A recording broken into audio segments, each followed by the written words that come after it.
Walker's Desert Diaries. Hello, Arizona calling. And as I walked the dogs this week at about 10 o'clock at night wearing tracky bottoms and a t-shirt, I thought, what a glorious time of year it is to live in Phoenix.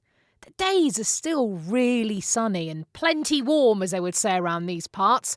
But the nights are cool enough that you can actually open a window and let some air in to circulate around your house, but not so cool that you have to wear anything heavier than a t-shirt to go out hiking at night. I remember when I first moved here asking a delivery man in the boiling heat of August, when do things start to cool down? And he said, well, Halloween. And he was right. The last of the summer heat is certainly waning. And apart from, the tarantula migration, it's pretty perfect around here. Halloween is, of course, just a few days away, and I have not as yet embraced this holiday tradition, as they call it here, in the way that most Americans seem to do. So many of the houses on my nightly dog walk have gone all out. Huge 20-foot animatronic werewolves, massive inflatable demon cats with movable heads, motion-censored screaming banshees that, can be a bit disconcerting when you're walking past on your own at night. And so many massive spiders climbing up the sides of houses, many of them, though, actually smaller than the spiders that are available in real life. We've got nothing in our front garden, nothing. I feel really quite out of place.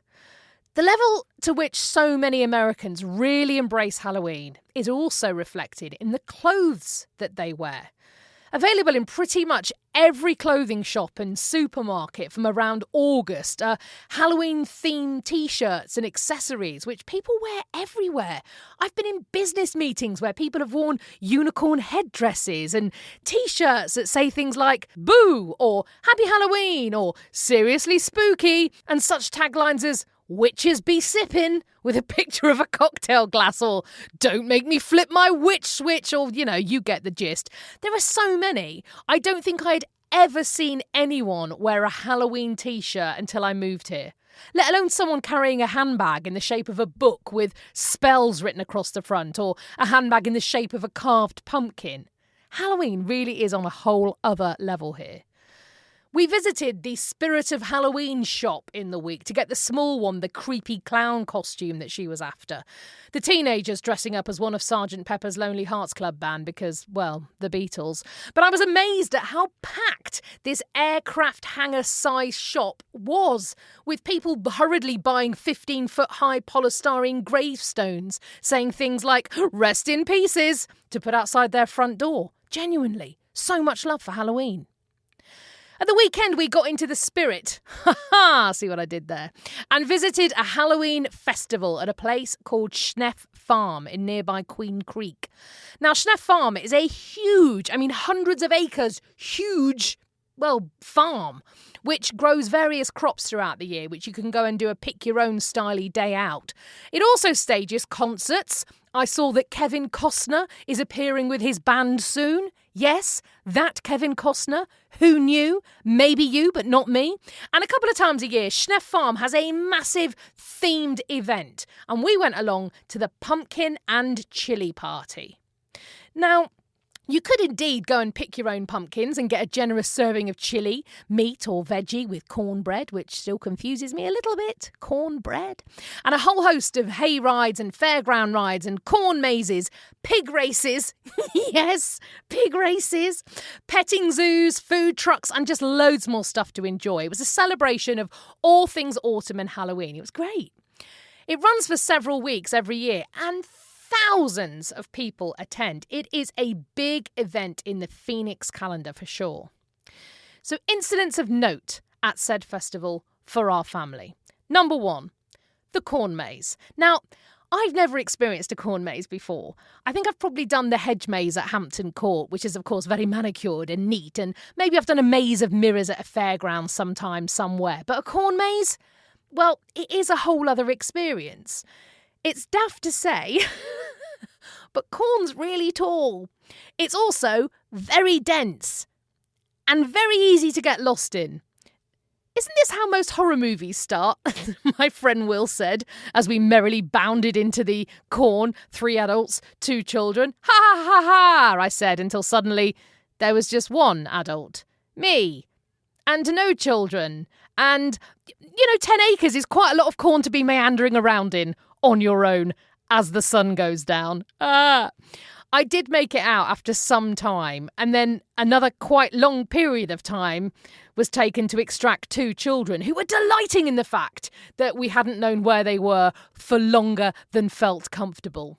At one point, I remember shouting really loudly, "Where are you?" And a little voice came back, "In the corn." Very helpful. The second thing of note was a new culinary experience, a funnel cake. That's funnel cake. Americans listening are no doubt nodding. American dentists listening are rubbing their hands together for the holiday homes those funnel cake-induced cavities have no doubt afforded them. Brits, you're probably thinking, was there now? So, first thing to note, funnel cakes don't look like funnels.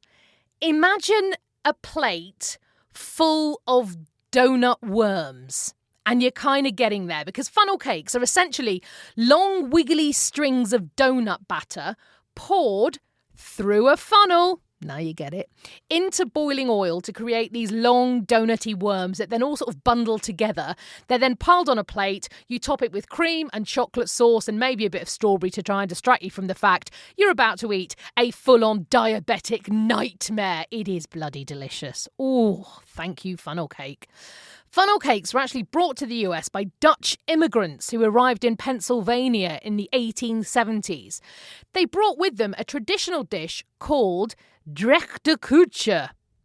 You see, and they quickly renamed it to funnel cake because, as you've heard, most non-Dutch people had a pronunciation as appalling as mine. Drek de koetje? I'm sorry. I fib when I say that funnel cake was my only culinary adventure at the pumpkin and chili party, as I also sampled succotash for the very first time. Now, I'd heard of succotash only because of the Looney Tunes character Sylvester the Cat. Do you remember? He'd always go, "Suffering succotash." And also, I remember it from the early 90s dance classic Groove is in the Heart from D-Light. I apologise, but I'm about to sing. You know the bit when it goes, "Your groove I do deeply dig, no walls, only the bridge, my supper dish, my succotash wish." I sang that on many nights in clubs when I was young and lithe and could sing in clubs all night. But it was one of those things that I never actually questioned what it meant. I was to find out in a field in Queen Creek. Succotash is a dish of sweet corn and beans and other veggies all stirred up in a pot and traditionally served actually at Thanksgiving. In fact, it is supposed to have been served at the very first Thanksgiving dinner. Now, the name succotash comes from Succotash, which means broken up corn kernels in the Narragansett language of native people from Rhode Island on the east coast of the USA. So there you go. It was also absolutely lovely. I recommend it. And just a little bit healthier than funnel cake.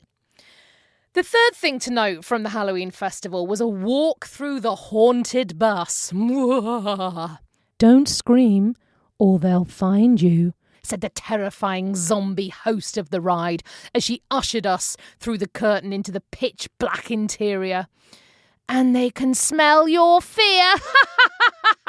She kind of screeched and cackled as she walked away. The next 5 minutes consisted of 2 small children gripping my hands so tightly they nearly cut off my circulation. "It's okay. It's all right.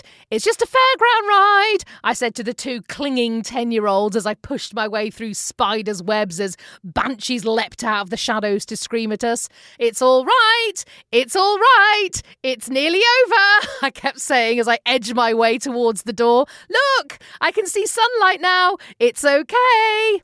"I'm taking you to hell," said one last zombie, appearing from behind a curtain just as we made it to the exit. The 10-year-old and the teenager ran away screaming just as the zombie stopped, looked me straight in the eye and said, "Oh, I love your accent." Who knew? Hell is full of Anglophiles. I'll see you in the desert.